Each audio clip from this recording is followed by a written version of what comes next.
Buenos días, doctores, ¿cómo están? Doctor, muy buen día. Buenos días, Buenos días, profe. profe.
Bueno, doctores, retomamos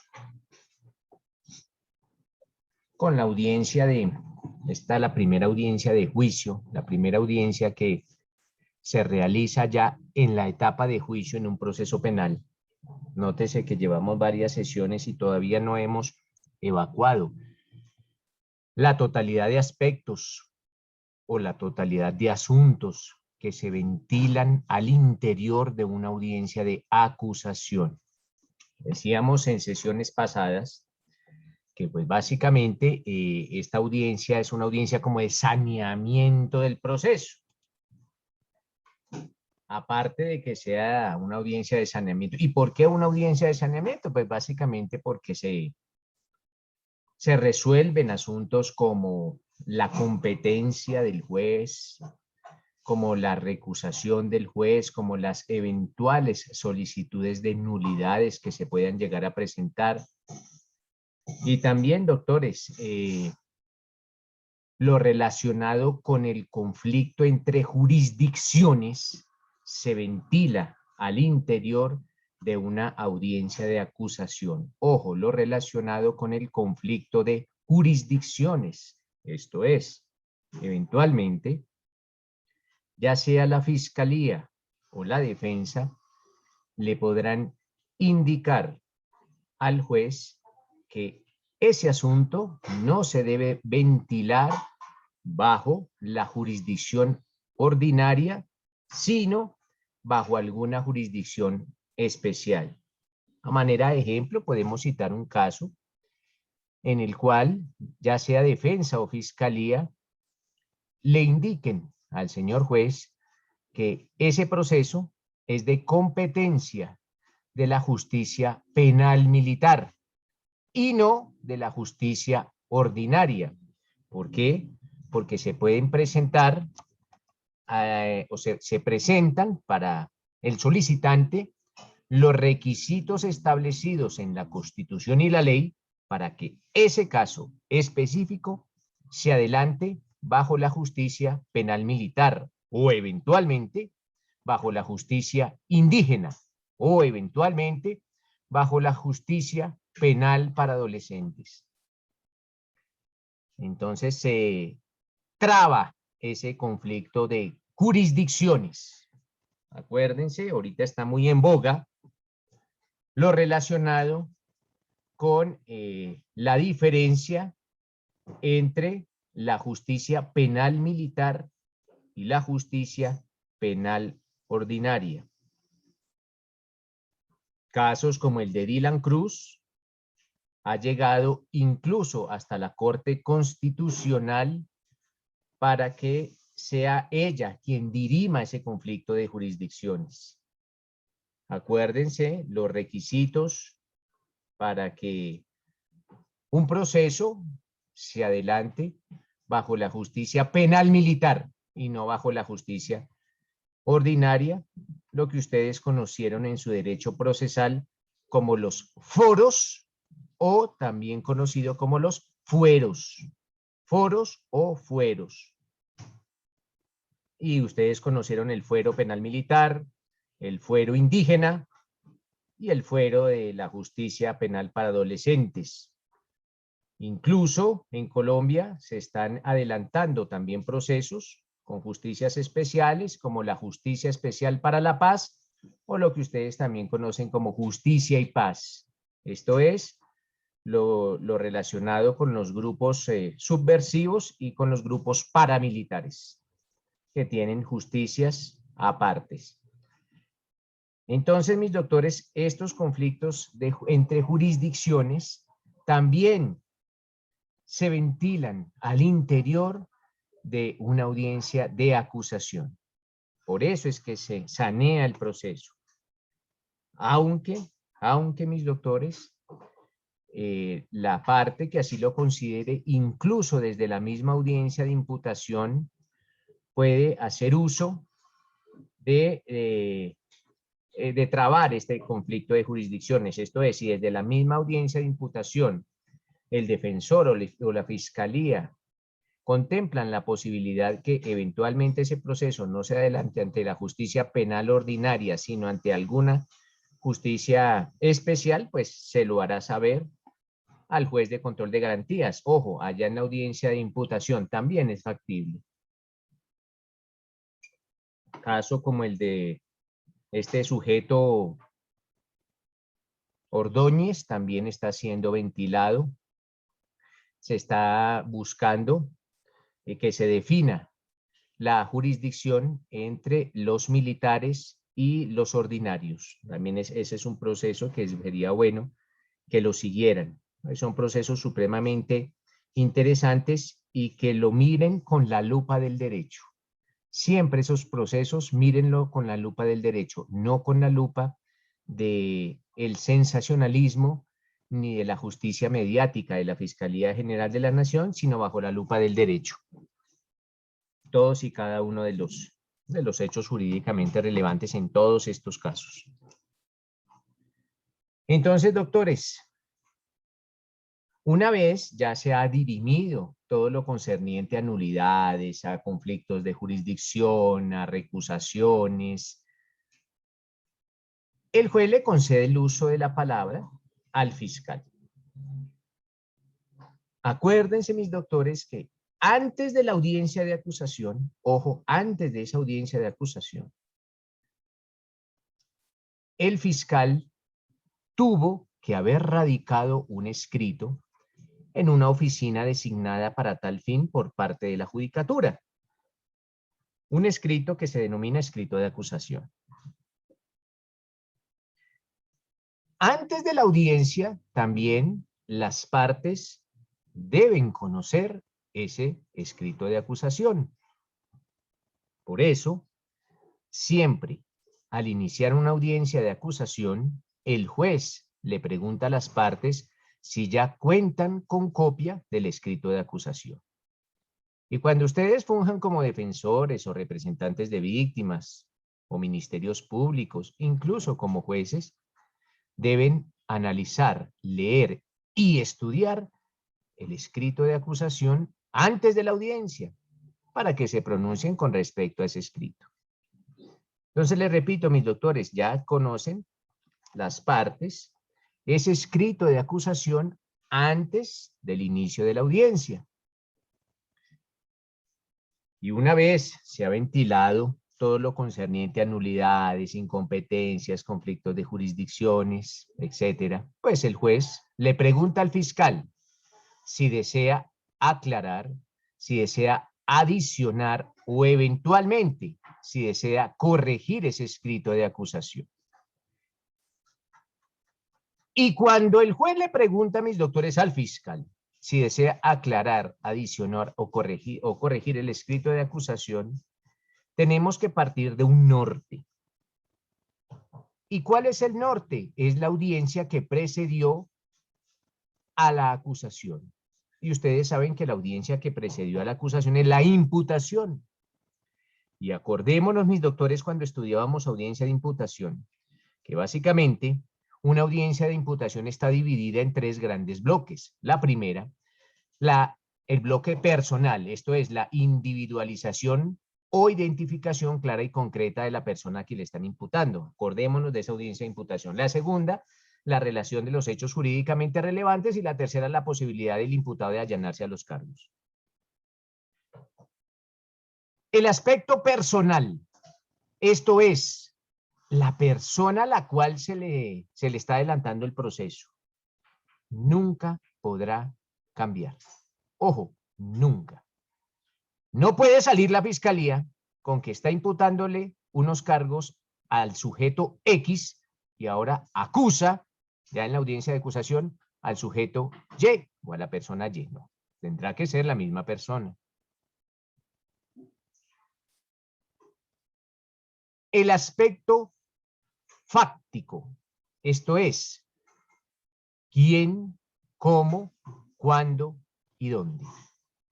Ese quién, cómo, cuándo y dónde, nunca. Ojo con eso, mis doctores, oígase bien, nunca podrá cambiar. Nunca. Con esos hechos que expuso la Fiscalía General de la Nación en su audiencia de imputación, con esos hechos tendrá que adelantarse todo el proceso. La Fiscalía ya queda vinculada a esos hechos. Los hechos nunca podrán cambiarse. Nunca podrán cambiarse los hechos. Entonces, a donde yo voy, doctores, es a lo siguiente. Los hechos que se plasmen en la audiencia de acusación tendrán que ser exactamente los mismos hechos que se plantearon en la audiencia de imputación. Los hechos nunca podrán cambiar. Un ejemplo, el día 1 de enero del 2020, Juan Pérez, con arma de fuego, ultimó al señor Pedro Jiménez. Digamos que esos son unos hechos. El día de la audiencia, el fiscal no puede decir que el día 1 de enero de 2020 Juan Pérez ultimó a Juan Jiménez y a María Garavito. No, ya son unos hechos distintos. Aquí está adicionando unos nuevos hechos. No. Esos mismos hechos vinculan a la fiscalía desde la audiencia de imputación hasta la terminación del proceso. Entonces, en la audiencia de acusación se tendrán, es obligatorio, de estricto cumplimiento, que se ventilen los mismos hechos que se ventilaron en la audiencia de imputación. Lo que puede cambiar es el aspecto jurídico. Ese aspecto sí puede cambiar. Entonces, en la audiencia de imputación se pudieron haber imputado algunos delitos. Esos delitos podrán cambiarse en esta audiencia de acusación, en favor o en contra del procesado, no importa. Lo que quiero que tengan claro es que el aspecto jurídico sí, eventualmente se puede cambiar. Lo que nunca se podrá cambiar es el aspecto personal y el aspecto fáctico. Esto es, la persona a la quien se le va a formular la acusación y los hechos. Pero los delitos sí pueden llegar a sufrir alguna modificación. Lo entendemos mejor con un ejemplo. Con base en los hechos jurídicamente relevantes en la primera audiencia, se determinó por parte de la Fiscalía que se trataba del delito de acceso carnal violento. Allá en la audiencia de acusación se le informó al imputado que se le empezaba a adelantar una investigación penal y que se vinculaba a un proceso penal por el delito de acceso carnal violento. Eventualmente, con base en unos hechos, eventualmente, mis doctores, ya en esta audiencia de acusación, con base en esos mismos hechos, la Fiscalía podrá indicar que ya no se trata de un acceso carnal violento, sino de un acceso carnal violento agravado. Nótese que aquí la Fiscalía está adicionando una circunstancia de agravación punitiva. ¿Por qué? Porque el fiscal considera que se presenta alguna de las circunstancias que agravan ese delito. Pero ojo, siempre con base en los mismos hechos. Siempre con base en los mismos hechos. Entonces, a donde yo voy, mis doctores, es que tengamos claro que el aspecto personal y el aspecto fáctico, cuando hablo del aspecto fáctico, hablo de los hechos, nunca podrá ser modificados. Estos son inmodificables, pero el aspecto jurídico eventualmente podrá modificarse. Entonces les decía a mis doctores que en esta audiencia, pues el juez le pregunta al fiscal si desea aclarar, adicionar, corregir ese escrito de acusación. En esta audiencia, mis doctores, se le reconoce la calidad a las víctimas, esto es, a sus representantes. Entonces, la calidad de víctima se reconoce en esta audiencia de acusación. Y una vez se ha reconocido la calidad de víctima, en caso tal que la hubiere, pues el juez le concede el uso de la palabra inicialmente a la víctima o al representante de víctimas, al Ministerio Público y a la defensa para que expresen qué observaciones tienen sobre el escrito de acusación. Acuérdense, mis doctores, del artículo 337 del Código de Procedimiento Penal. Entonces, alguien, por favor, alguno de los asistentes a esta sesión, que le dé lectura al artículo 337 de la Ley 906 del 2004. ¿De qué nos habla, mis doctores, de ese artículo 337? Profe, ya lo tengo. Buenos días todos. Buenos días. ¿De qué nos habla, Luz Estela? El artículo 337 dice contenido de la acusación y documentos anexos. Entonces, espérese, Luz Estela. El artículo 337 nos indica qué debe contener un escrito de acusación. Por eso les decía que es su obligación como defensores, en este caso, estudiar el escrito de acusación antes de la audiencia. ¿Para qué? Para determinar si cumple o no cumple con los requisitos establecidos en el artículo 337. Es obligación de la Fiscalía no solo presentar el escrito, sino que el escrito cumpla con todas las exigencias establecidas en la ley. Y esas exigencias se hallan consagradas en ese artículo 337. Luz Estela, la escuchamos con relación a los requisitos legales del escrito de acusación. Bueno, el contenido de acusación y documentos anexos. El escrito de acusación deberá contener, primero, la individualización concreta de quienes son acusados, incluyendo su nombre, los datos que sirven para identificarlo y el domicilio de citaciones. Segundo, una relación clara y sucinta de los hechos jurídicamente relevantes en un lenguaje comprensible. Tercero, el nombre y lugar de citación del abogado de confianza o en su defecto del que le designe el Sistema Nacional de Defensoría Pública. Cuarto, la relación de los bienes y recursos afectados con fines de comiso. Quinto, el descubrimiento de las pruebas. Para este efecto se presentará documento anexo que deberá contener a. Los hechos que no requieren prueba. B. La transcripción de las pruebas anticipadas que se quieran aducir al juicio, siempre y cuando su práctica no pueda repetirse en el mismo.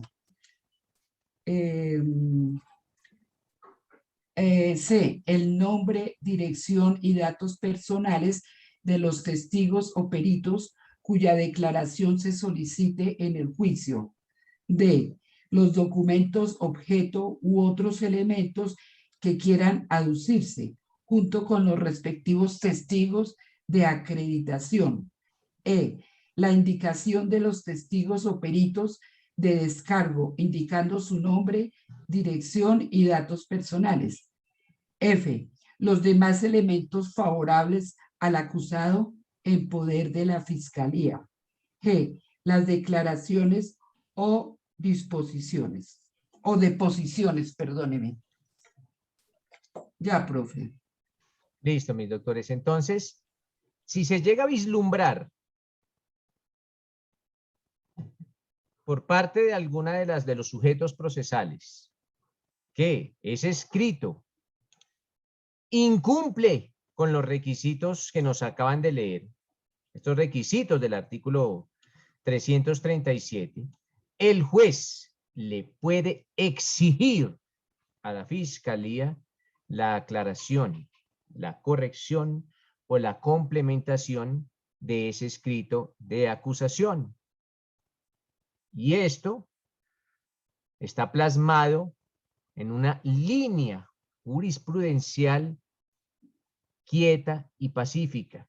Esto es, la jurisprudencia a lo largo de su ejercicio ha informado que el juez le puede exigir a la fiscalía que el escrito de acusación cumpla con todos y cada uno de los requisitos que nos acaban de leer, consagrados en ese artículo 337 del Código de Procedimiento Penal. De pronto más tarde les coloco toda la línea jurisprudencial, esto es las 10 o 15 sentencias de la Corte Suprema de Justicia en su sala de casación penal, que indican que pues, el juez está facultado para exigirle a la fiscalía que el escrito cumpla con todos y cada uno de los requisitos establecidos en ese 337. Si el escrito cumple con los requisitos, pues el juez le concede nuevamente el uso de la palabra al fiscal para que formule la acusación.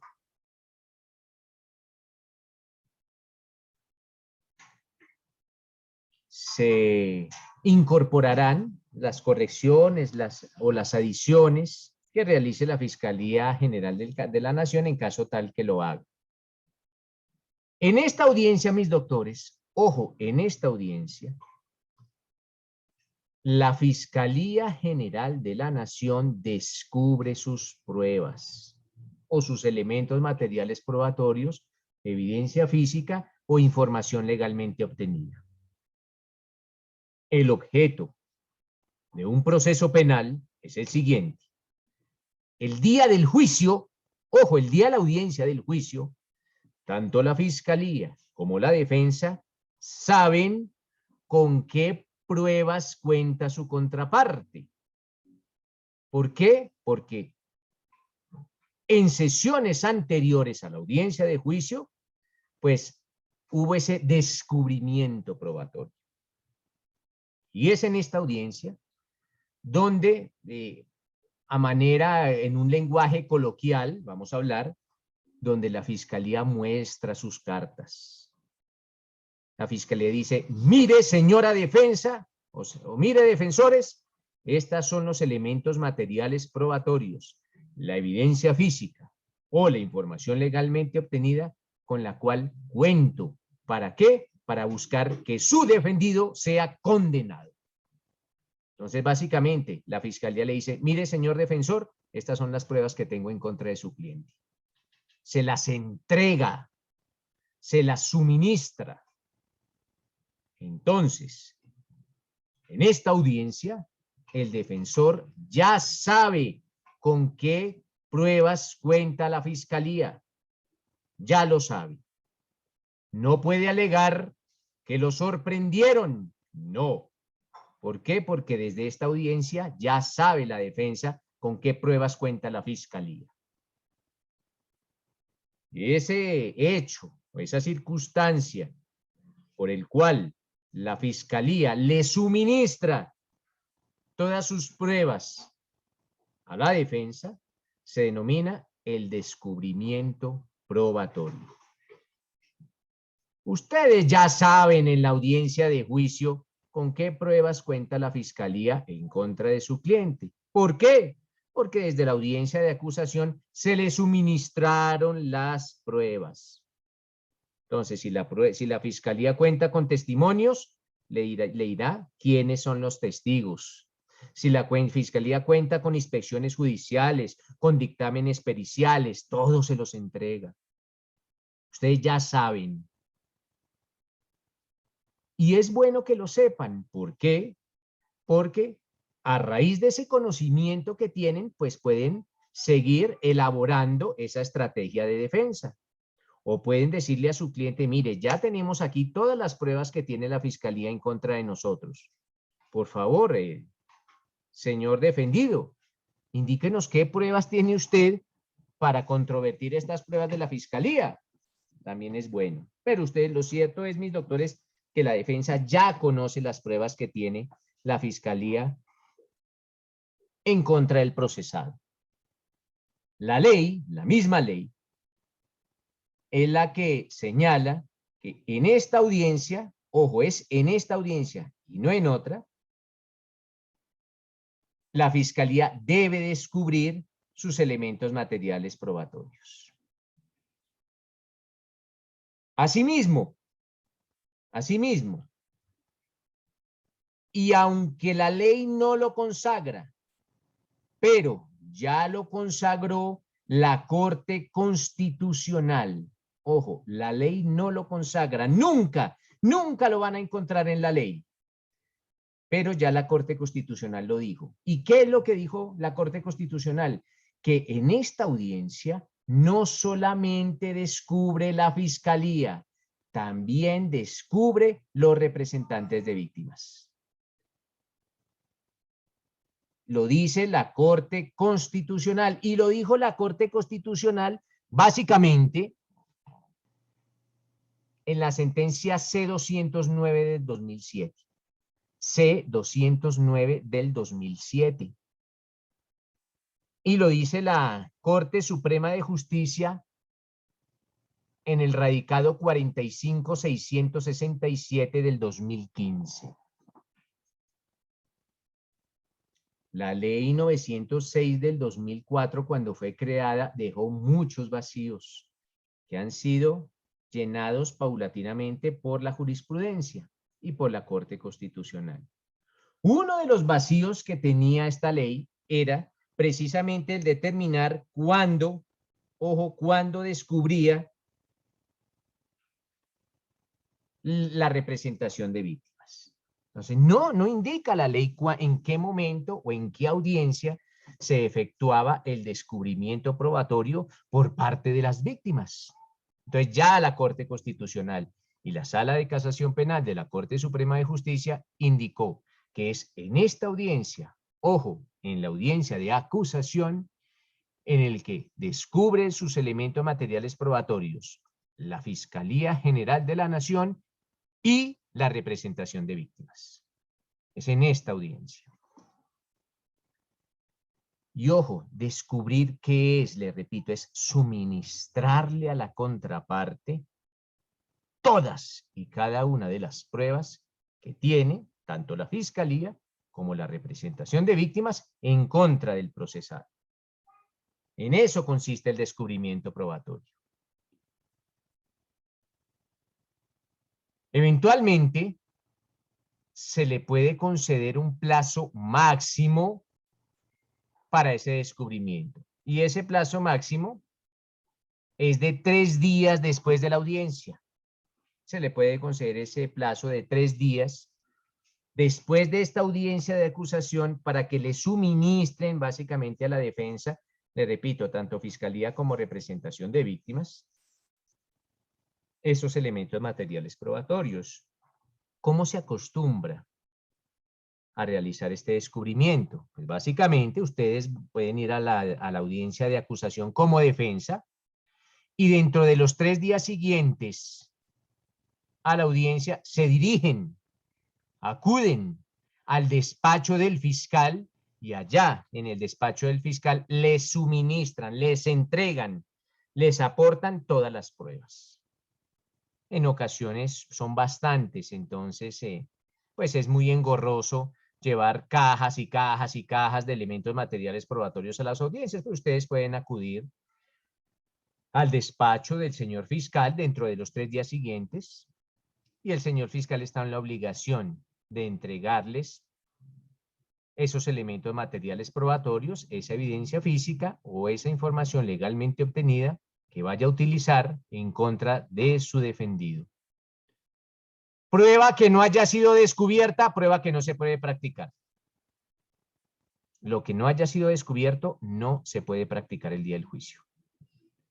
No se puede sorprender a la defensa con pruebas que no han sido descubiertas. Solo lo descubierto podrá ser objeto de práctica el día del juicio.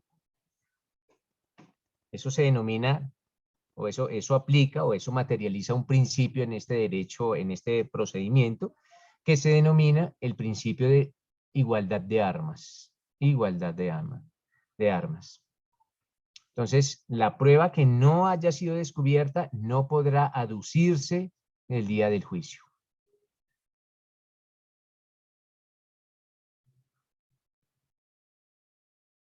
Eventualmente, si la defensa lo quiere hacer, ojo, si la defensa sí lo quisiera hacer, puede descubrir también en esta audiencia. Si la defensa, es más, ojo, si lo quisiera hacer, porque este no es el momento legal para descubrir por parte de la defensa, pero si así lo quisiera hacer, lo puede hacer en esta audiencia.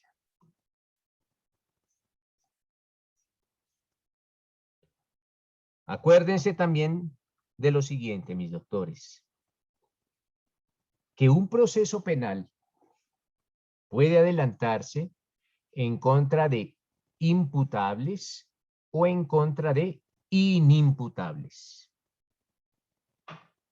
Indistintamente que la persona sea imputable o sea inimputable, pues se le va a adelantar un proceso penal. O sea, los procesos penales se adelantan en contra de imputables o en contra de inimputables. Lo único que cambia es la pena. A un imputable se le impone una pena y a un inimputable se le impone una medida de seguridad. Ese es el castigo para los inimputables, las medidas de seguridad. Pero igual se le adelanta un proceso en su contra. Y en caso tal de hallar culpable al inimputable, pues lo único que cambia es que va a ser objeto es de una medida de seguridad. Y los imputables serán objeto, en caso tal de ser hallados responsables, de una pena. ¿A dónde voy con esto, mis doctores?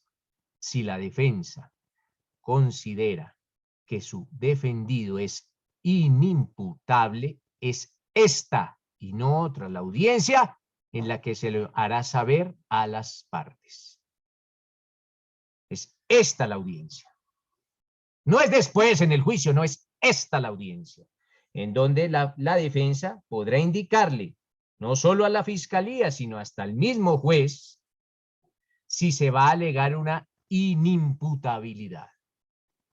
Y en caso tal que la defensa alegue inimputabilidad de su cliente, no es solo el hecho de alegarlo, no.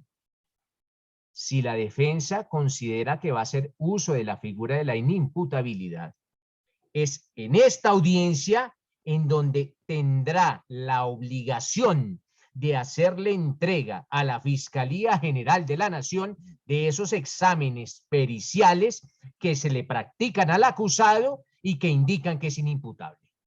Un inimputable lo es no porque el abogado lo diga, no, sino porque existen unos dictámenes periciales que demuestran que efectivamente esta es una persona inimputable. Y esta es la audiencia en la cual la defensa le indica, pues primero que todo indica que va a hacer uso de la inimputabilidad y le suministra a la Fiscalía General de la Nación esos dictámenes periciales que eventualmente pueden llegar a determinar que esa persona es inimputable. Jairo, lo escucho. Bueno, doctor, usted nos acaba de decir que solo en esa oportunidad se alega la inimputabilidad. Si de pronto el apoderado en esa oportunidad no lo hizo, ya sea porque lo olvidó, porque no lo sabía, por alguna razón cualquiera, y se lograra establecer adelante que es inimputable, ¿se podría alegar en otra oportunidad o ya no se podría? Ya no, Jairo. Las etapas en el proceso penal son preclusivas. Y primero eso, aquí se aplican dos cositas. Primero que las etapas en el proceso penal son preclusivas. Tengo que aprovechar la etapa en la cual la ley me lo permite o si no ya no lo puedo hacer uso de esa figura. Y lo segundo, acordémonos de un principio general del derecho que denomina nadie puede alegar su propia torpeza. Nadie puede alegar su propia torpeza. También se conoce así. Nadie puede alegar su propia culpa. En este caso, el caso que nos plantea Jairo, dice, la defensa lo olvidó, la defensa no lo sabía, la defensa no estudió derecho. Eso es una torpeza por parte de ese defensor o de esa defensora, o es una culpa exclusiva de esa persona, de ese sujeto procesal. Él no puede alegar su propia torpeza o su propia culpa. No, doctor, es que yo no sabía bien derecho penal, pero aquí acordándome, ya después, es que yo no alegué inimputabilidad y lo debía haber hecho en la audiencia pasada. Entonces el juez le dirá, primero que todo, la etapa procesal ya terminó, y segundo, usted no me puede alegar su propia torpeza o su propia culpa. Ese lastre lo tendrá que asumir la defensa por el resto del proceso, con las consecuencias que eso eventualmente puede traer. Puede traer una consecuencia tan nefasta como que a un inimputable le impongan una pena.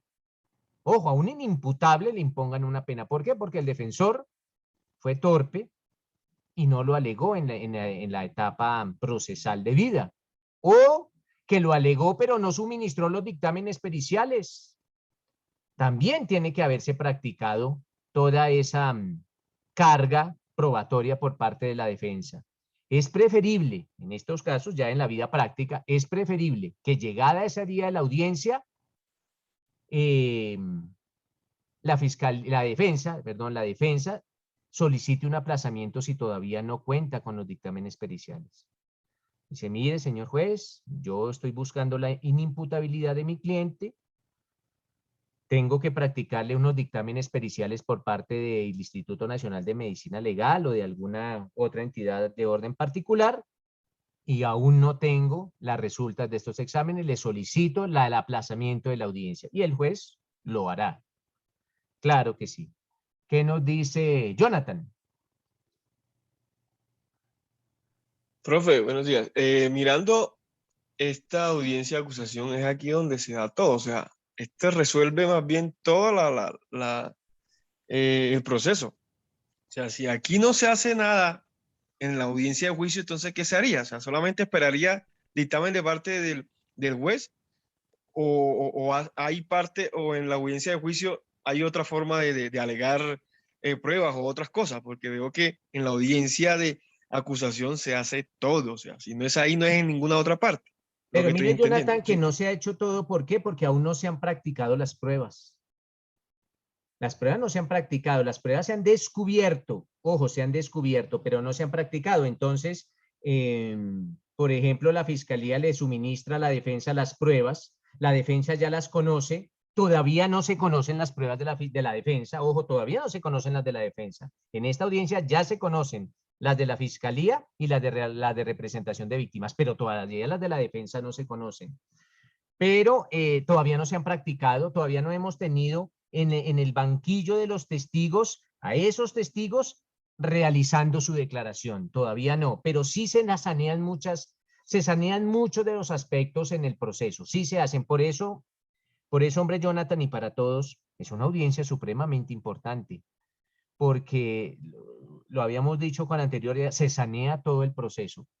Y tanto fiscalía como defensa tenemos que estar supremamente atentos, que no se nos vaya a pasar nada, porque, les repito, las consecuencias de esa falla las vamos a acarrear durante todo el proceso, Jonathan.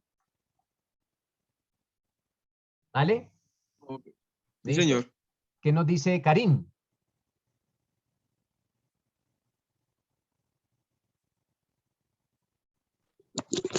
Doctor, buenos días. Doctor, la pregunta es la siguiente. Si esta es la oportunidad procesal para que el inimputado, para que el defensor del inimputado como tal pueda indicar esa condición en el investigado o en fin, y no lo hace, el inimputado, digámoslo así, puede decidir cambiar de defensor. Ese nuevo defensor, en esta oportunidad, partiendo de que es nuevo en el proceso, puede alegar esa inimputabilidad. Mírese, Karim, que la defensa no es una persona, no. La defensa es una institución. Entonces, cuando hablemos de defensa, no hablamos del defensor ni de la defensora, sino hablamos de un sujeto procesal. ¿A dónde voy con esta respuesta? Que el defensor en principio no lo puede alegar. El nuevo defensor. ¿Por qué? Porque la defensa es una institución, es un sujeto procesal, no es una persona.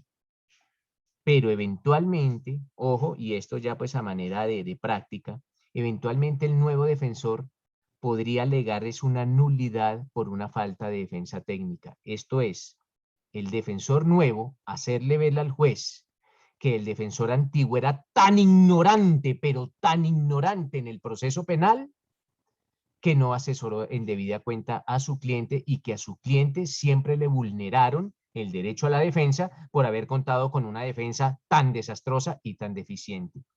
Con la consecuencia que en caso tal que eso llegue a pasar, a ese defensor antiguo le van a compulsar copias disciplinarias por falta a sus deberes como abogado y eventualmente va a ser objeto de una sanción.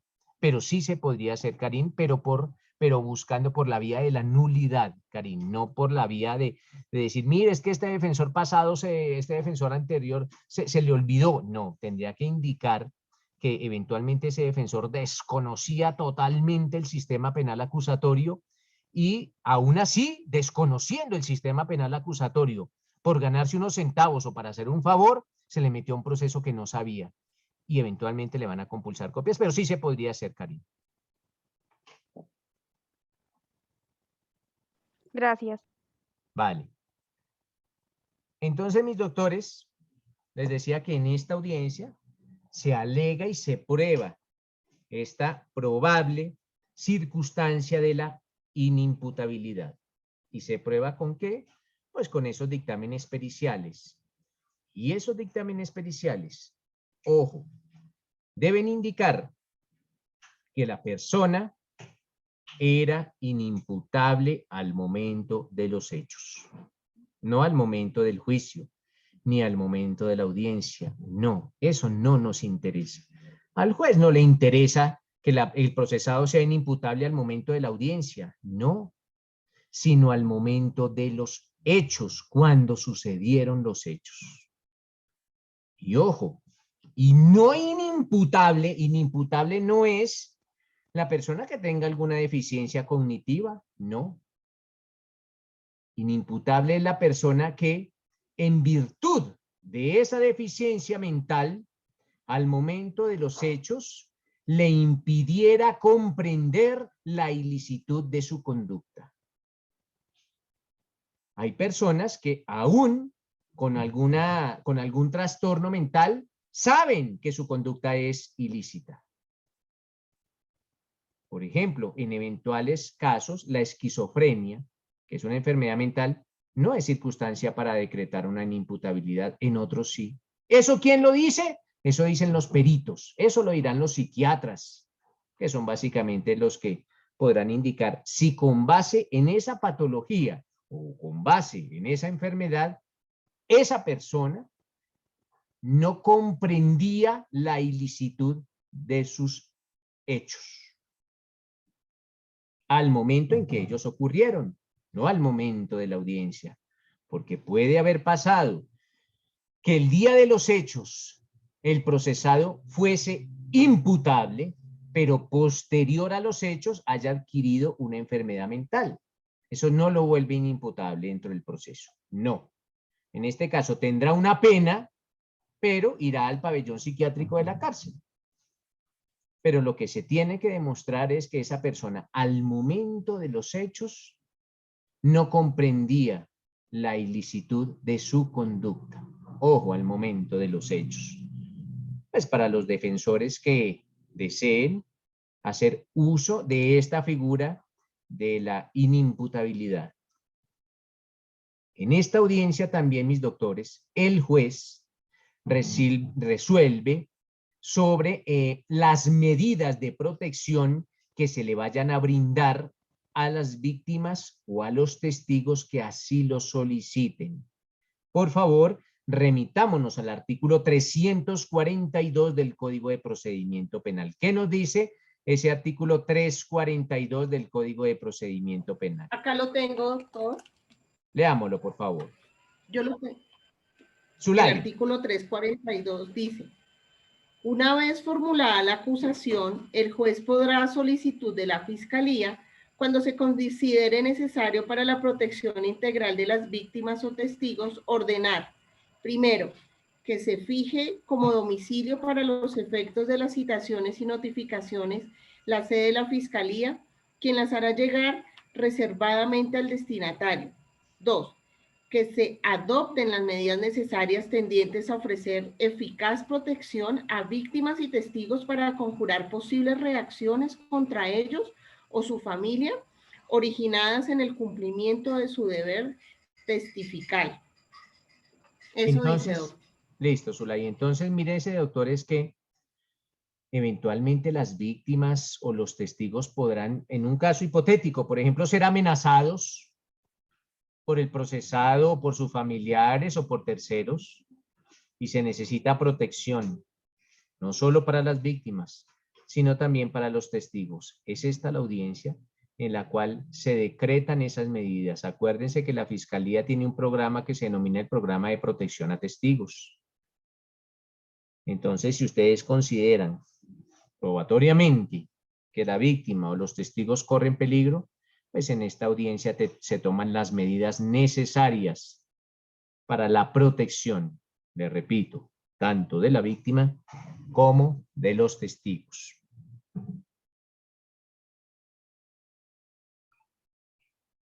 Eventualmente, doctores, aunque esta audiencia es pública, ojo, esta audiencia es pública, excepcionalmente, ojo, excepcionalmente esta audiencia puede ser privada. ¿Cuándo? Cuando las víctimas sean menores de edad.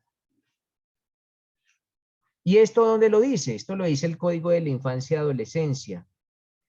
Remitámonos al Código de la Infancia y de la Adolescencia en sus artículos 147 y 153. Ojo, 147 y 153 del Código de la Infancia y la Adolescencia. ¿Qué nos dicen este 140? Inicialmente el 147. ¿Quién lo tiene? 147. Sí. Dice, Código de la Infancia y audiencias. Adolescencia, ¿no, Luz Estela? Sí, señor. Perfecto. la escucho. Correcto, correcto. Artículo 147. Audiencias en el sistema de responsabilidad penal para adolescentes. Las audiencias que se surtan en el proceso de responsabilidad penal para adolescentes ante los jueces de control de garantías y ante los jueces de conocimiento serán cerradas al público si el juez considera que la publicidad del procedimiento expone a un daño psicológico al niño, niña o adolescente. Cuando así lo disponga, en ellas solamente podrán intervenir los sujetos procesales. Listo. Y ahora el 153 del mismo código. El 153 nos dice, reserva de las diligencias. Las actuaciones procesales adelantadas en el sistema de responsabilidad penal para adolescentes solo podrán ser conocidas por las partes, sus apoderados y los organismos de control.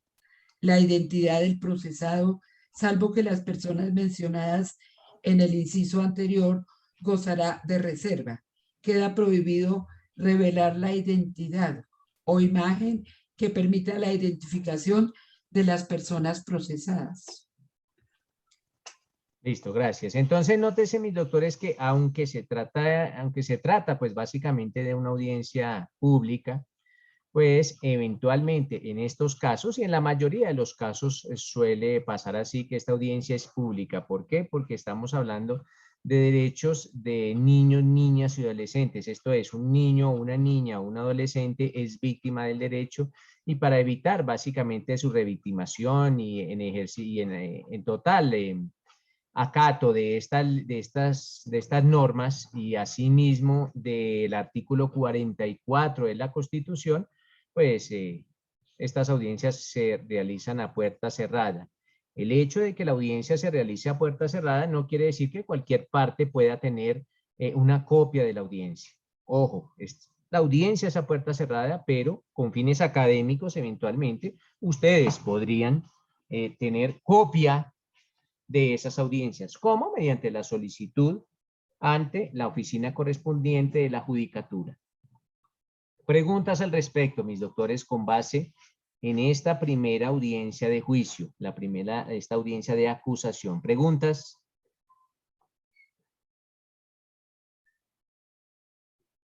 Listo, mis doctores. La segunda audiencia de juicio se denomina la audiencia preparatoria. Audiencia preparatoria. Para muchas personas, mis doctores, la audiencia preparatoria es una de las más importantes en la etapa de juicio.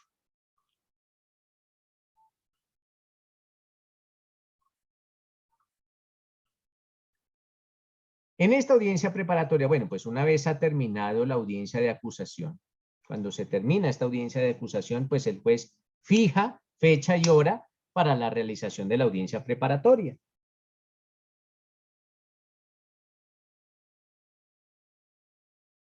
Con base, miren que los jueces lo hacen en la mayoría de ocasiones con base en la agenda de las partes. Entonces, cuando se termina la audiencia de acusación, el juez le pregunta a la fiscalía: la audiencia queda para el 12 de septiembre del 2021 a las 8 de la mañana. ¿Puede o no puede? La fiscalía: sí, puedo. La defensa: ¿puede o no puede? Puedo. La representación de víctimas y el Ministerio Público. ¿Y para qué? Para que ese día no salgan con excusas. Que tenía otra audiencia. Nada. A menos que pues se presenten casos de fuerza mayor fuerza mayor o caso fortuito, que pues nadie está exento de que se le presente una eventualidad, pero en caso tal que se presente se lo tienen que demostrar al juez. El defensor que se le haya fijado una audiencia o la fiscalía que se le haya fijado la audiencia con base en su programador, en su agenda, y hayan manifestado que estaban disponibles y ese día no asistan a la audiencia, se les compulsan copias disciplinarias. De hecho, si son responsables, no están el día ni la hora, sino una media hora antes o un cuarto de hora antes a la audiencia. Si no llegan o no es a la hora que se le pegue la gana a la fiscalía o se le pegue la gana al defensor, no, es a la hora que dice el juez. Si eventualmente no asisten, pues se compulsarán copias. ¿Que se varó el carro? Pues demuéstrelo. ¿Que el bus no había bus? Pues demuéstrelo. ¿Que se enfermó? Pues demuéstrelo. Si no, será objeto de sanción. Y ojo, los sancionan el Consejo Seccional de la Judicatura en su sala disciplinaria. La mayor cantidad de sanciones que impone en contra de los abogados es por incumplir a las audiencias. Que es que, señor juez, yo me cambié de domicilio y entonces no me llegó la citación. No importa. ¿Y por qué no le informó al juzgado que usted se cambió de domicilio? Era su responsabilidad, señora, y lo sancionan. Y las sanciones pueden ir desde la más básica, una amonestación, hasta la más drástica, la cancelación definitiva de su tarjeta profesional. Esa es la sanción más drástica. La más básica es una amonestación. La siguiente empiezan por meses, que no pueden ejercer, de inhabilitación de su profesión, hasta la más fuerte, que es que les cancelan su tarjeta profesional. Y ojo, cuando a un abogado le cancelan su tarjeta profesional, nunca podrá ejercer el derecho. Nunca. No le sirvió de nada. No será abogado. Ya deja de ser abogado. Esto es a perpetuidad. Esta es la sanción más grave. Y se impone la cancelación de la tarjeta profesional. Jairo, lo escucho. Doctor, un abogado acude a una audiencia y resulta que es el juez quien muchas veces los hace esperar, porque pues se presentan en muchos despachos judiciales también, en que el abogado llega y está citado a las 9 de la mañana y son las 11 de la mañana y el juez no ha llegado. Espérenme un momentico, Carlos, no. ya le resolvemos eso, Jairo. Espérenme un momentico.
Entonces nos dice Jairo que en ocasiones es el juez el que hace esperar las partes. Entonces lo cita a las 8 de la mañana y resulta que había una audiencia antes y los hace esperar a las 9, a las 10, a las 11. En esos casos, Jairo, en esos casos, nótese que el abogado está cumpliendo. El abogado es cumplidor. Si a él lo citan a las 9 es porque hay una audiencia a las 9. Puede pasar, lógicamente puede pasar que una audiencia precedente, una audiencia que se demore un poco, pero si ya pasa de media hora, si el juez es sensato, tiene que despachar a las partes. Porque Doctor, se tiene que tener respeto para con las partes. Y tampoco puede un juez exigirle a una parte que espere ahí indefinidamente hasta que yo termine la audiencia. No, aquí debe haber respeto mutuo. Porque no siempre es de pronto otra audiencia. Suele pasar, y pues por conocimiento propio, que muchas veces los jueces dicen, no, que me espere, y programan una audiencia y llegan 2 o 3 horas más tarde sin justa causa, porque pues cuando hay otra audiencia, cuando se le atrasa otra audiencia, pues eso es una justificación más que demostrable, pero que de pronto se fue a hacer una diligencia o se quedó en su casa, bueno, la misma responsabilidad que tiene el abogado, la tiene el juez también para acudir a las audiencias. Eso era lo que yo...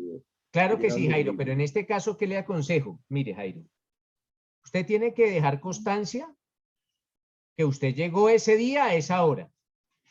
Y los empleados del juzgado no son sus empleados, defensor, pero el defensor sí hace un memorial. Dejo constancia que me presenté en el juzgado segundo penal del circuito el día de hoy, martes, a las 9 de la mañana. Y no se hizo la audiencia porque el señor juez no estaba. Lo esperé hasta las 9:30 de la mañana, pero por asuntos profesionales me tengo que retirar. Hasta luego.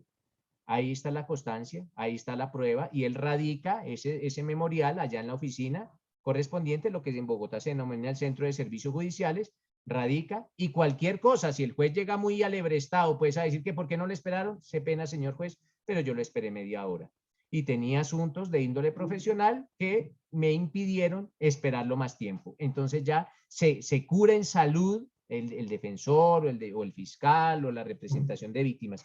Y aquí le digo, Jairo, aquí el respeto es mutuo. Si el juez exige puntualidad en las partes, el primero que tiene que ser puntual es el juez.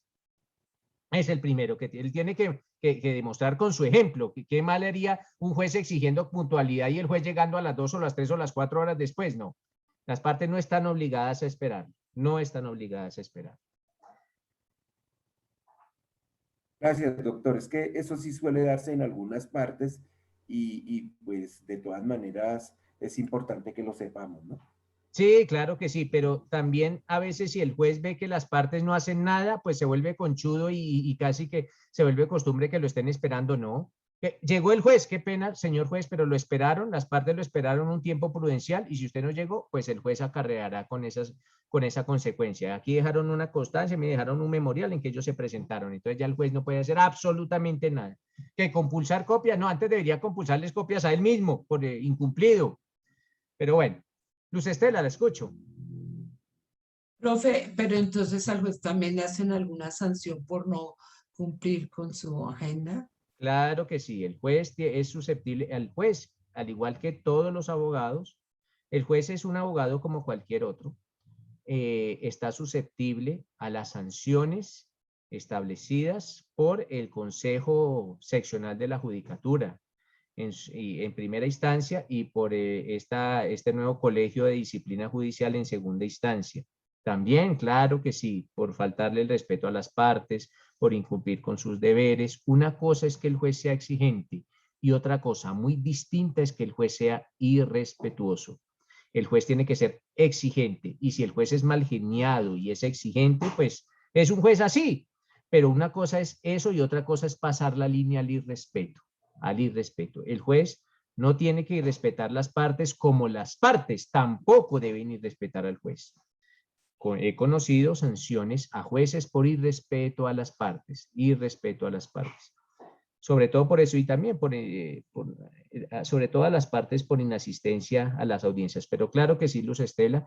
Es más, si ustedes contemplan que un juez de la República está incumpliendo con sus labores, pues pueden interponer la correspondiente denuncia o la respondiente queja ante el Consejo Seccional de la Judicatura en su sala disciplinaria y ellos adelantarán la investigación correspondiente. ¿Listo, Luz Estela? Vale, perfecto. Gracias, Entonces, Doctor, sí, doctor, una pregunta. Bueno, usted decía que cuando la máxima sanción que se impone a un abogado es la exclusión de la profesión de abogado. La figura de la rehabilitación todavía está vigente, creo que sí, ¿cierto? sí, Después de pero 5 años, de pronto podría intentarla. sí, podría intentarla, pero desafortunadamente Son pocos los que hasta ahora rehabilitan. no ha pasado. Que yo conozca, no ha pasado. Las personas que le han cancelado su tarjeta profesional, canceladas quedaron. Podrán eventuar, pero es muy difícil, es muy difícil. De hecho, nunca se impone esa sanción tan drástica la primera vez. La primera vez se le impone unas 3 meses, después 6 meses, después un año, y ya cuando es, digamos, un reincidente en las faltas disciplinarias, pues ahí sí se acude a esa sanción extrema. Pero esa sanción, aunque también es difícil que la coloquen, no mucho se ha colocado, pero sí ya se ha impuesto esa sanción. Sobre todo a estos abogados Sí, son pocas que, porque yo trabajé en la sala disciplinaria hace muchos años y eran muy pocas, las de exclusión eran muy pocas y las de rehabilitación, para esa época en que yo trabajé, había solo un rehabilitado, sí, uno nomás. entonces son pocas, pero puede pasar. Está dentro del margen de las posibilidades, claro que sí. Bueno, mis doctores, entonces les decía que viene esta segunda audiencia en la etapa de juicio. Y esa segunda audiencia en la etapa de juicio se denomina la audiencia preparatoria y está consagrada inicialmente en el artículo, aunque básicamente está en 10 artículos. Inicia en el artículo 355 y finaliza en el artículo 365 del Código de Procedimiento Penal. Entonces, del 355 al 365. Karina, ¿alguna pregunta?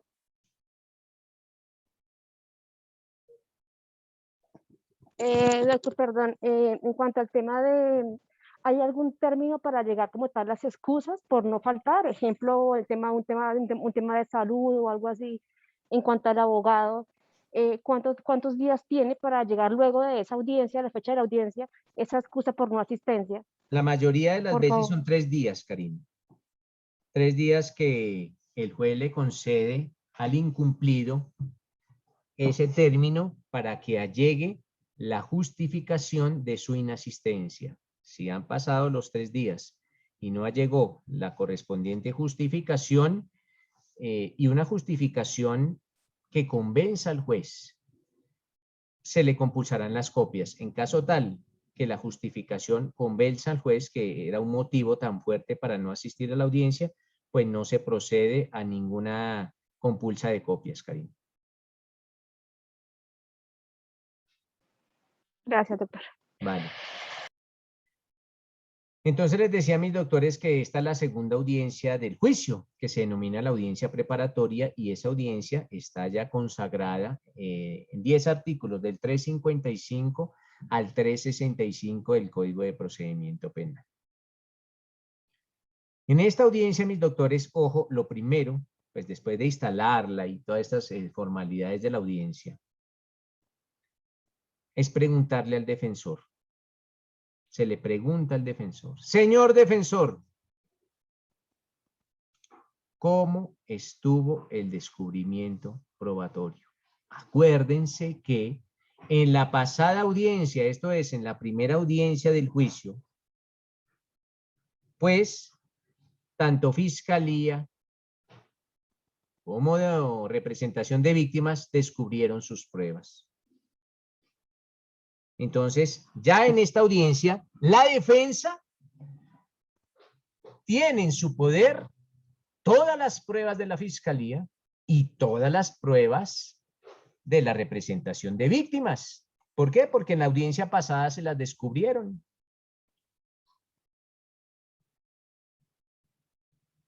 Por eso, al iniciar, el juez le pregunta al defensor. Señor defensor, ¿cómo estuvo el descubrimiento probatorio? ¿Por qué? Porque pudo haber pasado que el fiscal prometiera descubrirlos y no descubrió. O que el fiscal indica, voy a descubrirle a la defensa 50 pruebas y le descubrió 20 o le descubrió 30. Y acuérdense de la sanción rechazo. Bueno, eso se llama sanción rechazo. La sanción rechazo es prueba no descubierta, prueba que no se puede practicar en el juicio. Es una sanción, se denomina sanción rechazo. Por eso el juez es muy enfático en preguntarle a la defensa cómo estuvo el descubrimiento probatorio. Si estuvo en debida forma, pues se lo hará saber así el defensor al juez. Y si hubo algún yerro en el descubrimiento probatorio, ¿cuál fue ese yerro? Entonces le dirá, mire, señor juez, en la audiencia pasada la fiscalía me enunció 25 pruebas.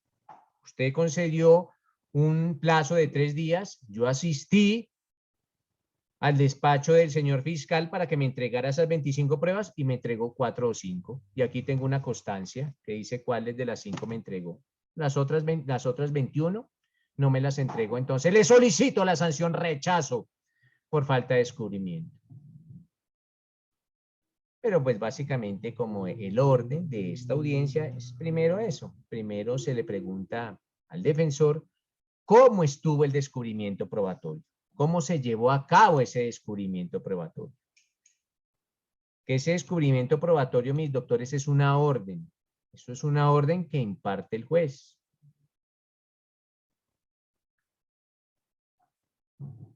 Si eventualmente se presentara una solicitud de sanción rechazo, ¿por qué?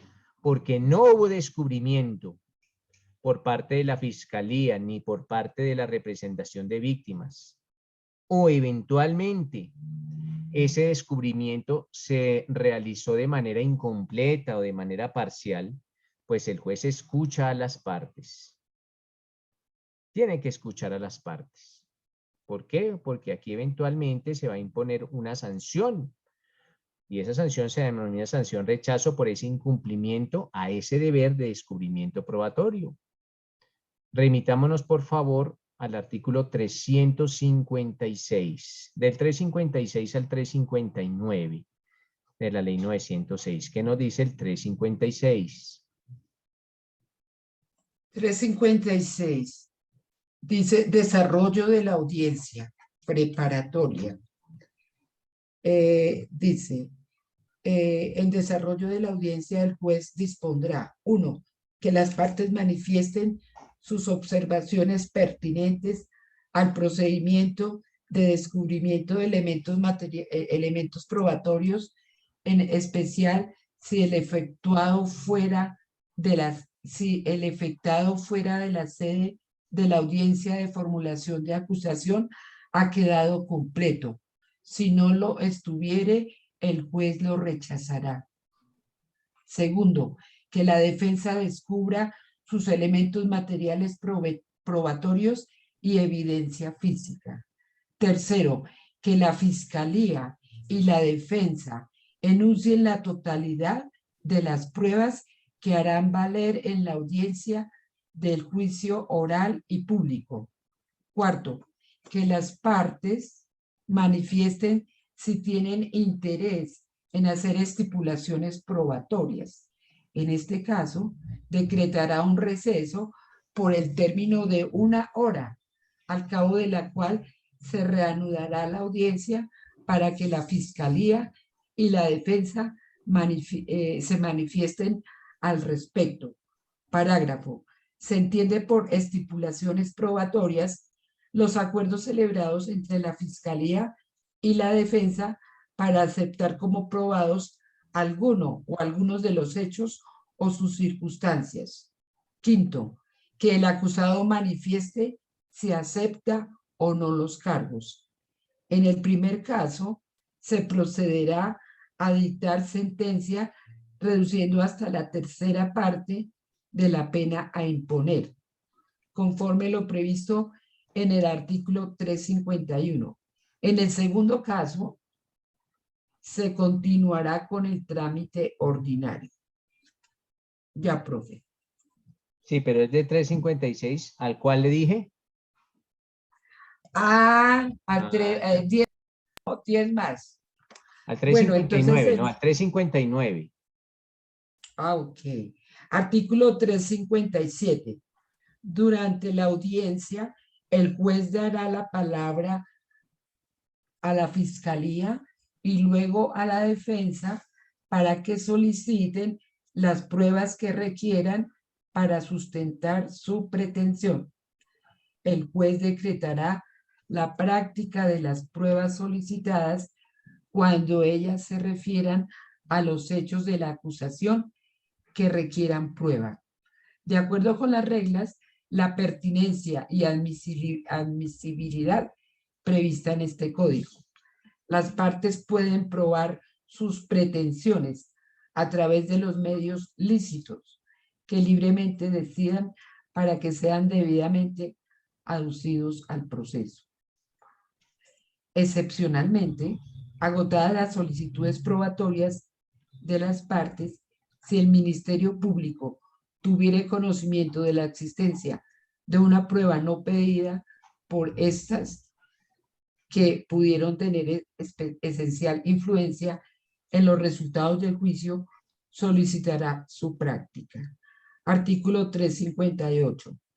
Exhibición de los elementos materiales de prueba. Bueno, dejemos ahí los Estela. Dejemos ahí los Estela para que tampoco se nos vuelva esto clase de lectura. Dejemos hasta ahí.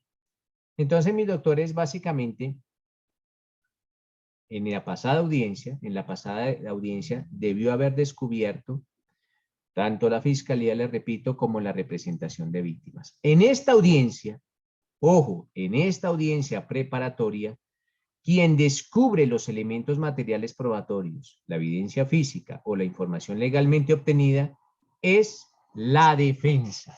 Ojo, la defensa descubre en esta audiencia. Y le repito, ¿qué es descubrir? Entregarle todas las pruebas con las que cuenta el defensor o la defensora a la fiscalía y a la representación de víctimas. Se las entrega, las lleva físicamente y se las entrega en esta audiencia. Eso se denomina el descubrimiento probatorio. Entonces, recapitulando, ¿en qué momento procesal descubre las pruebas fiscalía y representación de víctimas? En la primera audiencia de juicio, que se denomina la audiencia de acusación. ¿Y en qué momento procesal descubre las pruebas la defensa? En la segunda audiencia de juicio, que se denomina la audiencia preparatoria. Ese es el momento para descubrir las pruebas. Una vez, mis doctores, se ha llevado a cabo el descubrimiento probatorio ya de todas las partes, porque ya descubrió fiscalía, ya descubrió representación de víctimas y ya descubrió la defensa.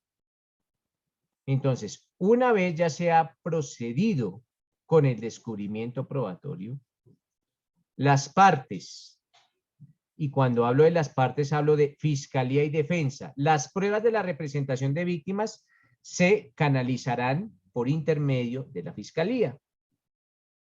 Las partes enuncian sus pruebas, las enuncian. Ojo, solo es enunciarlas. Señor fiscal, ¿cuáles son sus pruebas? Primera, segunda, tercera, cuarta, quinta, solo las enuncian. Acuérdense que el descubrimiento se dio fue entre fiscalía y defensa y fiscalía. El juez todavía no sabe. Empiezan a enunciar las pruebas. Digamos que a enumerarlas. Enuncian sus pruebas, mis doctores. Entonces, inicialmente, aunque se canalizan, pero aquí también se le concede el uso de la palabra a la víctima, inicialmente la fiscalía enuncia sus pruebas. Esas pruebas que va a llevar a la última audiencia, lo que se denomina la audiencia de juicio. Entonces, el juez le dice, señor fiscal, enúncieme las pruebas. El juez las enuncia. Una vez ha culminado esa enunciación por parte de la fiscalía, señor representante de víctimas, enuncie sus pruebas. Y por último, la defensa. Enuncie las pruebas. Ojo, solo las están enunciando. Les están indicando, las están leyendo, las están enumerando. Entonces, por ejemplo, primero, el testimonio de Pedro Pérez. Segundo, el testimonio de Juan Ardila. Tercero, solo se las está enunciando. Cuarto, el peritaje practicado por el médico no sé quién. Quinto, le están indicando nomás las pruebas. Solo las están enunciando. Todos. Primero fiscalía, después representación de víctimas y por último la defensa. Una vez todos han enunciado sus pruebas, se procede a realizar lo que se conoce como las estipulaciones probatorias. Estipulaciones probatorias. Les pregunto, mis doctores, ¿ustedes conocen o saben en qué consiste una estipulación probatoria? ¿Qué diablos es eso de una estipulación probatoria? ¿Qué es eso? ¿Alguien conoce el significado de ese concepto de la estipulación probatoria?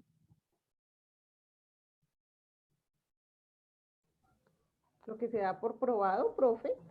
Claro, entonces son lo que se da por probado, pero no solo es eso, son los hechos que se dan por probados. Los hechos que se dan por probados. Entonces, para mejor entender, las estipulaciones probatorias son un acuerdo al que llegan la fiscalía y la defensa. Y ese acuerdo consiste en dar por probados algunos hechos. Un ejemplo. Allá está Zulay, que es la defensora, y yo soy el fiscal. Zulay está defendiendo a una persona por el delito de homicidio con arma de fuego. Yo tengo una prueba, yo fiscalía, tengo una prueba que indica que esa arma de fuego es apta para disparar. Zulay, dentro de su estrategia defensiva, no está a atacar la idoneidad del arma, no está, de pronto va a atacar otra cuestión, que él no fue, que el defendido no estaba, pero Zulay dentro de su estrategia de defensa nunca va a atacar que esa arma no era idónea. Entonces, si no lo va a atacar, ¿para qué vamos a practicar esa prueba en el juicio? Si no lo va a atacar. Dice, sí, señor juez, yo reconozco que esa arma es apta para disparar. ¿Por qué? Porque su estrategia defensiva va encaminada a esa otra cosa. A pronto a probar que él no estaba ese día, el procesador no estaba ese día a esa hora. Entonces, de nada sirve atacar que el arma con que se le causó la muerte a la víctima era apta o no era apta para disparar. Entonces, esos hechos se pueden dar por probados. Por ejemplo, y todas las estipulaciones giran acorde con las estrategias que tengan fiscalía o defensa. Si todo se tuviese que probar, pues los juicios se harían interminables. No, hay ciertos hechos que se dan por probados, se tienen que dar por probados para darle mayor agilidad o mayor celeridad al juicio. Entonces uno sabe hasta dónde, pues fiscalía sabe hasta dónde estipular y la defensa sabe hasta dónde estipular. Se puede estipular cualquier cosa, menos la responsabilidad. La responsabilidad del procesado no se puede estipular. Y miren lo que pasó. En una ocasión yo tuve un proceso por acceso carnal abusivo. Esto es acceso carnal abusivo agravado, de hecho. Esto es, el papá fue procesado por acceder carnalmente a su hija vía vaginal. Y fue agravado por dos razones. La primera, porque era el papá con la hija. Y la segunda, porque la hija quedó embarazada de su papá. Entonces, fueron dos las circunstancias de agravación punitiva. Entonces, era el proceso acceso carnal abusivo agravado. El día de la preparatoria, el defensor y la fiscalía me salieron con una estipulación. Y yo le dije, ¿cuál es? Dijo, vamos a estipular que el hijo de la víctima, el papá es el procesado. Pues hombre, ¿cómo me van a estipular eso? Si estipulan que el hijo de la víctima, el papá, es el procesado, pues están estipulando que el papá la accedió carnalmente, porque o si no, ¿cómo tuvo esa hija? Eso no se puede estipular. Ese día a ese defensor se le compulsaron copias disciplinarias e inmediatamente se le relevó del cargo, porque el hecho de que un defensor llegue con esa estipulación quiere decir que el defensor no conoce el sistema y un juez no puede patrocinar que a un defendido le vulneren el derecho a la defensa. Miren, doctores, esto no es faltarle el respeto a un defensor, pero lo he hecho en muchas ocasiones y lo hacen muchos jueces. Les dicen, señor defensor, yo noto que usted desconoce por completo el sistema procesal penal. Entonces, señor defendido, voy a suspender esta audiencia para que o el juez o el defensor estudie o el procesado cambie de defensor. ¿Por qué? Porque este señor defensor o esta señora defensora que lo están asesorando no están garantizando el derecho a la defensa. Y voy a evitarme una futura nulidad. Entonces, señor defensor, estudie el sistema procesal y nos vemos acá en 1 o 2 meses. O, señor procesado, cambie de defensor. ¿Y cómo queda el defensor con su defendido si el juez le está diciendo que ese señor no le garantiza su derecho a la defensa? Queda como un zapato. Y doctores, para desprestigiarse solo se requiere un segundo. Eso es pólvora. Cuando un abogado ya ha cogido desprestigio, ya eso es pólvora y esa noticia se riega. Y ese abogado desprestigiado quedó. De pronto, les repito, no todos nosotros conocemos todo el derecho. No, sería imposible. Pero si somos penalistas, pues hagámosle a procesos penales. Es como si a mí me dieran un proceso laboral o un proceso administrativo. Yo, por favor, ¿yo qué me voy a medir a una cosa de esas si yo no sé de eso? No sé, y eso no es tomar un código 1 o 2 días antes de una audiencia y empezar a leer a ver qué es lo que voy a aprender, no. Esto es una cuestión de suma responsabilidad, así como son tan responsables para cobrar, sean responsables para que su cliente sea debidamente defendido. Entonces, en ocasiones hay abogados que se le miden a todo y les compulsan copias en todo. Entonces, pues, si es algo que es manejable, manéjenlo, pero si no, no se metan en cosas que no saben. Les repito, es como si a mí me dieran un proceso laboral. ¿Qué me voy a meter a un proceso laboral si yo vi laboral en la universidad y eso hace 60 años? Entonces, no. Siempre, ya ustedes podrán tener un pool de abogados, 4 o 5, y que cada uno se especialice en un área del derecho, y pues esa sea la persona idónea para ir y representar a este cliente pues en debida forma. Pero no ser promiscuos. No ser promiscuos en el derecho, de que le jalan a todo. Solo le jalo a una cosa, ¿qué? A todo. No, eso no. Eso no, porque pues estos son los abogados que pues, al principio no sé si la exigencia hará que, pero hasta cierto punto, ya cuando las audiencias se ponen un poquito álgidas o un poquito complicadas, pues suele pasar que el juez denota que el defensor no conoce muy bien el sistema. Pero bueno. Entonces, decíamos que esas estipulaciones probatorias son esos hechos que se dan por probados, tanto por la defensa como por la fiscalía. Es un acuerdo al que llegan. Entonces, ellos se reúnen, ya sea en la audiencia, se les concede un momentico para que hablen, o antes se pudieron haber reunido, y charlan fiscalía y defensa para que indiquen si van a celebrar alguna estipulación probatoria, y en caso tal que así sea, pues cuál es la estipulación probatoria que van a celebrar. Esas estipulaciones se podrán elevar tanto por escrito como pues, verbalmente.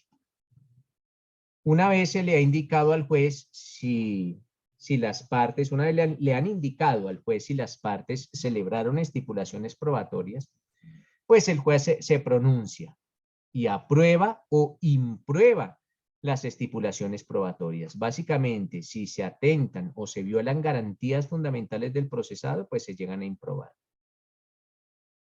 Contra esa decisión que tome el juez con respecto a las estipulaciones probatorias, procede el recurso de reposición y también el de apelación.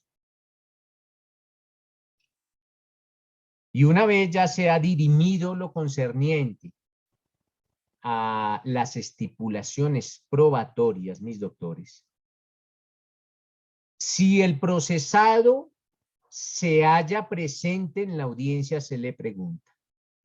Ojo, se le pregunta si es su deseo o no allanarse a los cargos.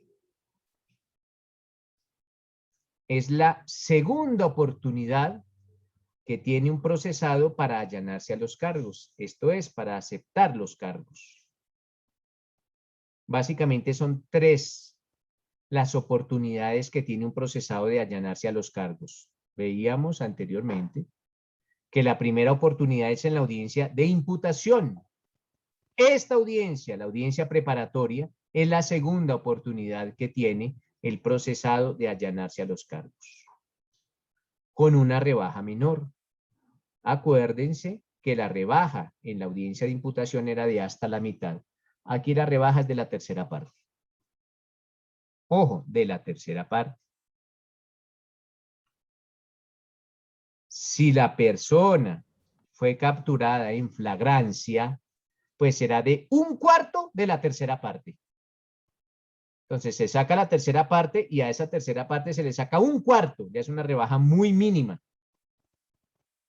Pero puede eventualmente, claro que sí, puede eventualmente existir ese allanamiento a cargos. Entonces será 1/4 de la tercera parte.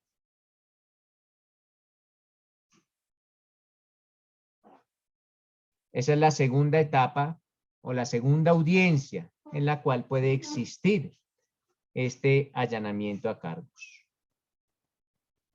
En caso tal que se presente el allanamiento a cargos por parte del acusado, y digo acusado, ¿por qué? Porque ya se surtió la audiencia de acusación, pues el juez velará porque ese allanamiento sea libre, consciente, espontáneo y voluntario.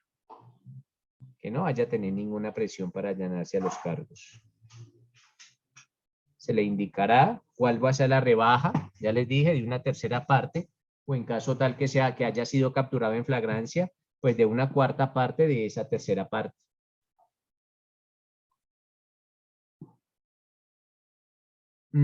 Si el procesado, mis doctores, no se allana los cargos, pues la audiencia continúa con una etapa que se denomina la solicitud probatoria. Ojo, solicitud probatoria. Y esa solicitud probatoria consiste en concederle el uso de la palabra inicialmente a la fiscalía, posterior a la representación de víctimas y por último a la defensa, para que soliciten sus pruebas conforme a criterios de pertinencia, admisibilidad, utilidad y razonabilidad.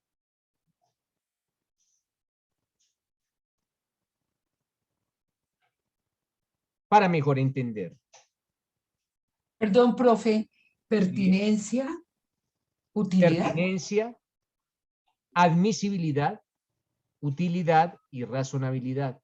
O para que nos quede mejor, pertinencia, conducencia y utilidad, para mejor, mejor así. Pertinencia, conducencia y utilidad. ¿Y qué quiere decir esto, mis doctores? Que esa solicitud probatoria, cada una de las pruebas que solicita Fiscalía, representación de víctimas y defensa, cada una de sus pruebas tiene que ser pertinente, conducente y útil. Eso se lo tienen que sustentar al juez. Señor juez, yo le solicito el testimonio de Pedro Pérez. El testimonio de Pedro Pérez es pertinente e indica las razones por las cuales es pertinente. Conducente, por cuál es conducente, y útil, y las razones por las cuales es útil esa prueba. Ahora les pregunto, doctores, ¿ustedes qué entienden por una prueba pertinente? ¿Cuándo una prueba es pertinente, mis doctores? ¿Cuándo consideran que las pruebas pertinentes? Me levantan la mano y les concedo el uso de la palabra. Pues, ¿cuándo consideran, doctores, que una prueba es pertinente? Ojo, pertinente. ¿Qué nos dice Luz Estela? Profe, yo considero que la prueba pertinente es la que aclara alguna situación dudosa del proceso. Entonces, Luz Estela. Entonces, aclara todo, le da la claridad al juez y a todas las partes de los hechos que sucedieron. Entonces, Luz Estela, esa definición de pertinencia, quítala de tu mente. Eso no es una prueba pertinente. Eso no es una prueba pertinente. ¿Qué nos dice don Wilson Javier?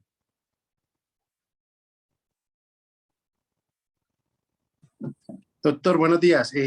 Para mí la prueba pertinente es aquella que nos muestra una realidad sobre los hechos ocurridos y que no ha sido tenido en cuenta en algún momento dentro del proceso y que pues puede dar una luz a la salida de la realidad de la búsqueda de la verdad. Espéreme, Wilson. Las pruebas no han sido tenidas en cuenta porque todavía no las han practicado. Hasta ahora estamos mirando, hasta ahora la están solicitando. Pero básicamente se acerca Wilson a la definición de una prueba pertinente. Una prueba pertinente es una prueba que se refiere a los hechos jurídicamente relevantes. Se refiere a los hechos. Eso es una prueba pertinente. Una prueba que se refiere a los hechos. ¿A cuáles hechos? Pues a los hechos que se están debatiendo en ese juicio. Si estamos juzgando a Pedro Pérez por un supuesto homicidio que cometió y la defensa me viene a traer una prueba que me dice que Pedro Pérez es soltero o casado, pues ¿a eso qué tiene que ver con los hechos?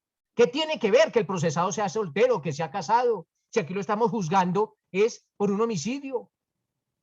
Entonces es una prueba impertinente, porque es una prueba que no tiene que ver con los hechos. Entonces, cuando la prueba tenga que ver con los hechos que se están debatiendo en un juicio, será una prueba pertinente. Es una prueba pertinente. Y la carga argumentativa de quien está haciendo la solicitud probatoria es precisamente demostrarle al señor juez que esa prueba es pertinente por unas razones específicas. Esto es, que esa prueba se refiere a los hechos materia de juicio. ¿Qué nos dice Diego Fernando Torres? Sí, doctor. Compañero, buenos días. Sí, doctor, básicamente era sobre la pertinencia de la prueba. Como ya se ha hecho la estipulación de los elementos materiales de las pruebas, pues simplemente la pertinencia, pienso yo, que es precisamente esa relación directa que nos va a aportar esa prueba con el hecho que está en discusión. Pensaría yo, doctor. Sí, señor. Entonces, ese es, como lo dice Diego, es esa relación directa. ¿Por qué esa prueba sirve y tiene que ver con los hechos? ¿Tiene que ver con cuáles hechos? Pues con los hechos que se están debatiendo en el juicio. Entonces, en eso se considera que una prueba es pertinente, que tiene que ver con los hechos materia de juicio.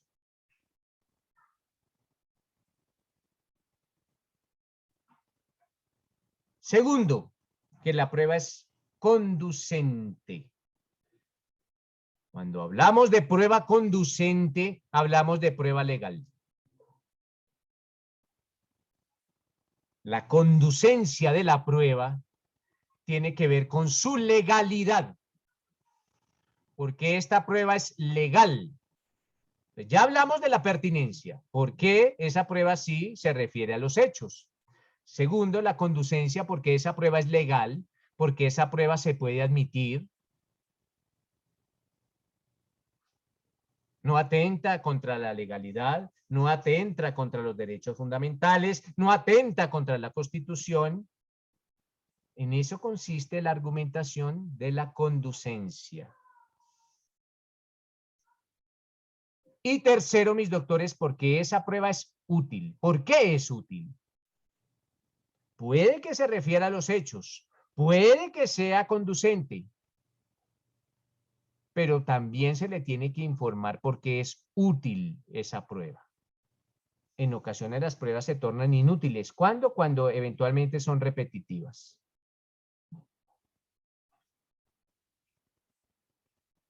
¿Por qué es útil? ¿Por qué nos sirve? ¿Por qué el juez tiene que recaudar esa prueba si es útil? ¿Por qué es útil? Esa es una carga argumentativa supremamente exigente.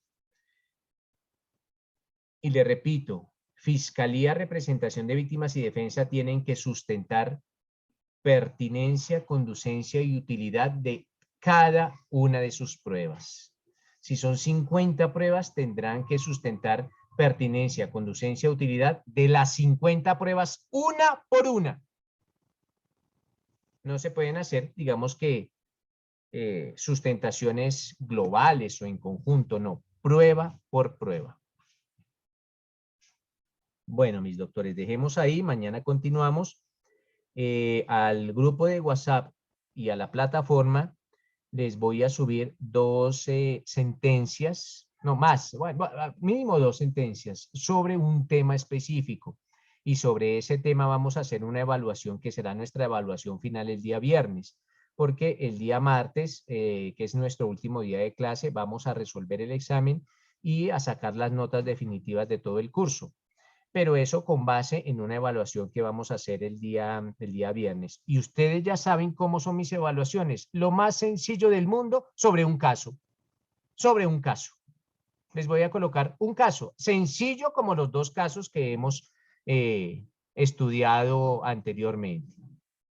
Un poquito más complejo, de pronto sí, porque pues es el examen final, ¿no? Entonces, pero miren que para darles un poquito de luces o para que vayan ambientándose, es un caso sobre un delito de estupefacientes. Miren que ya ustedes ya, soldado advertido no muere en guerra, es un caso sobre estupefacientes. Y es bueno, mis doctores, les aconsejo que lean esas 2 sentencias antes del caso. Lean esas 2 sentencias que hoy en las horas de la noche voy a subir a la plataforma y no solo les repito, no solo a la plataforma, sino también al grupo. Lean esas 2 sentencias. Esas 2 sentencias tratan sobre esos delitos, sobre el delito de estupefacientes. Y el día viernes tenemos un caso, ustedes lo resuelven, lo solucionamos el día lunes. El lunes creo que termina este módulo. Sí, Jairo, usted que es el monitor, ¿es el lunes cuando termina? El martes.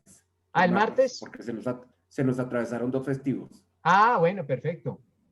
Entonces el martes 13, es el martes 13, ¿no? Martes 13. Ah, bueno, entonces el lunes lo resolvemos y el martes hacemos un ejercicio como de recuperación para las personas que deseen o subir su nota o si se sacaron 1, pues por lo menos que les queden 2 o en 2.5 o en 2.8 o algo así para pues que no la pierdan como tan bajita.